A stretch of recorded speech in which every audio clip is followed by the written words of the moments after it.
ஒரு அழகான தோட்டத்தில வெள்ளரிக்காயும் எலுமிச்சையும் நல்லா வளர்ந்து கொண்டிருந்தது. ஆனால் எலுமிச்சை மட்டும் சோகமாக இருந்தது. அதை பார்த்த வெள்ளரிக்காய் கேட்டது, ஏய், அழகான எலுமிச்சையே, ஏன் இவ்வளவு சோகமா இருக்க?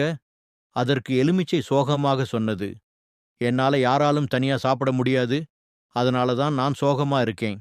அதைக் கேட்ட வெள்ளரிக்காய் கேட்டது, அப்படின்னா உன்னோட பயன்கள் என்ன? அதற்கு எலுமிச்சை சொன்னது, என்னால வைட்டமின் சி அதிகம் கிடைக்கும், உடம்புக்கு இம்யூனிட்டி ஸ்ட்ராங் ஆகும், ஜீரணம் நல்லா ஆகும், உடலை டிடாக்ஸ் பண்ண உதவும்.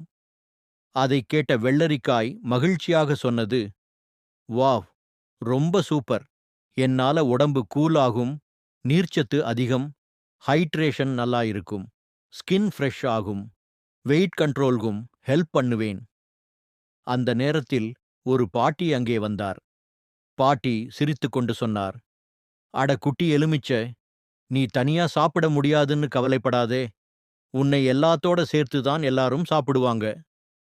நீ இல்லாம சாப்பாடு கம்ப்ளீட் ஆகாது, நீதான் எல்லாத்துக்கும் டெஸ்ட் மற்றும் ஹெல்த் குடுப்பே. அதைக் கேட்ட எலுமிச்சை சிரித்தது, வெள்ளரிக்காயும் சேர்ந்து சிரித்தது.